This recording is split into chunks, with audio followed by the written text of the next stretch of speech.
नहमदुहु व नुसल्ली अला रसूल करीम अम्मा बाद। पश्चिम बंगला का पीर फुरफुरा दरबार शरीफ मुजद्दिदिया जमान पीर अबू बकर सिद्दीक रहमतुल्लाह अलैह का संगठन ऑल इंडिया मुजद्दिदिया मिशन सर्वधर्मों सम्मिलन कमेटी के सदस्यों हैं हम। मोहम्मद आसिफ इसके अलावा सर्व भारतीय जातीय कांग्रेस का भी सदस्यों हैं हम। हिंदू मुस्लिम सिख ईसाई जैन क्रिश्चियन आदिवासी दलित हम सब हैं भाई भाई। मजहब नहीं सिखाता आपस में बैर रखना। हिंद है हम, ये वतन है हमारा। इसे कहते हैं अंधेरी नगरी चौपट राजा। जैसा है राजा वैसा है प्रजा। 100 में से 99 है बेईमान, फिर भी कहते हैं हम हैं ईमानदार और हम हैं महान।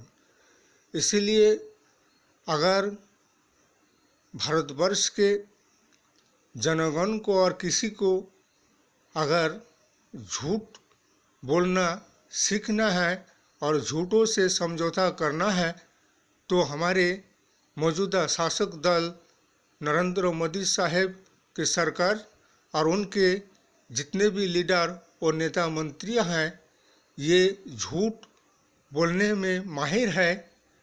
झूठ बोलते हैं और झूठे वादा करते हैं, लेकिन वादे को पूरा नहीं किया जाता है, बल्कि ऐसे तो झूठा वादा करते आए हैं 2014 से अब तक 2023 तक के समय में।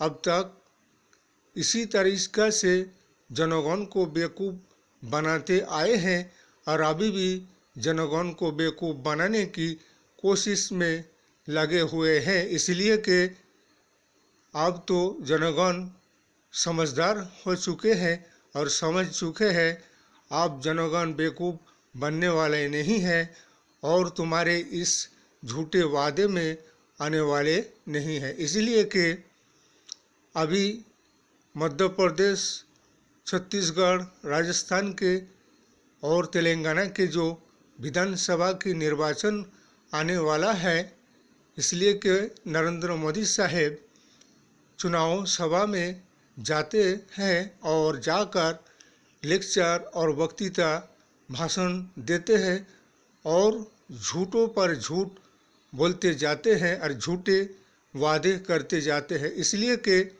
अगर 2014 में चले जाइए पिछले के समय में, तो उस जिस समय में कांग्रेस के शासन था भारतवर्ष में, उस समय टाइम की बात है। इसलिए कि उस समय में गैस सिलेंडर का कीमत कितना था? 500 रुपया।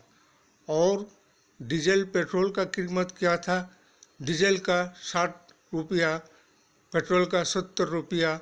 और अब 2014 से 2023 तक के समय में नरेंद्र मोदी साहब के शासनकाल में डीजल का और पेट्रोल का और गैस सिलेंडर का कीमत कहां से कहां पहुंचा दिए है।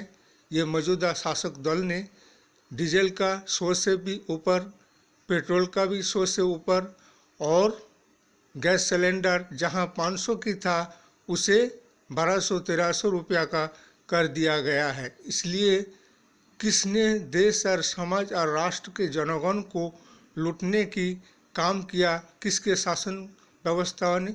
ये सब बीजेपी के शासन व्यवस्थाओं ने ऐसा जनगण को धोखा दिया और ज़रूरत से ज़्यादा जीएसटी के टैक्स लगाकर जनगण को लूटने का काम किया। इसीलिए और कब तक इस तरह से झूठे वादे करके लोगों को बेवकूफ़ बनाओगे?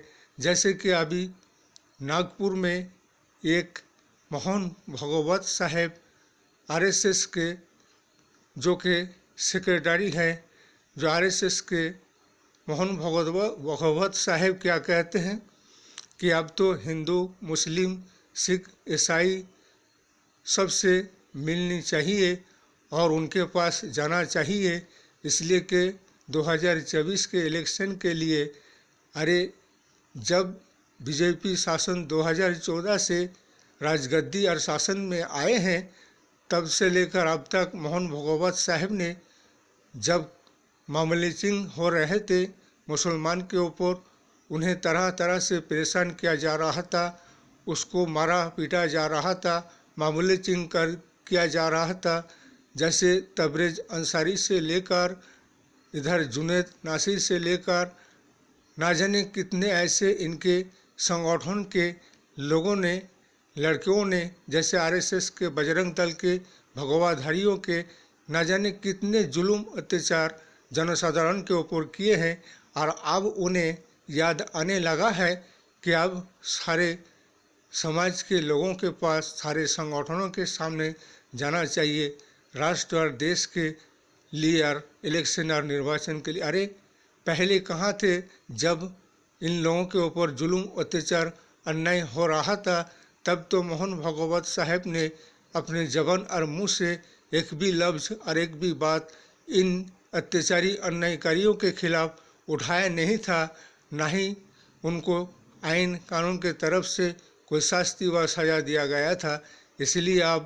इसीलिए तो कहते हैं ना, जब लागे हैं फाटने तो लागे हैं खैरात बांटने। इसलिए कि जनगण समझ चुके हैं तुमने आदिवासियों से, दलितों से, सिखों से, ईसाइयों से, मुस्लिम संप्रदायों से बीजेपी शासक दलों ने क्या आचार और व्यवहार किया है बाखूब सारे जनगण जानते हैं।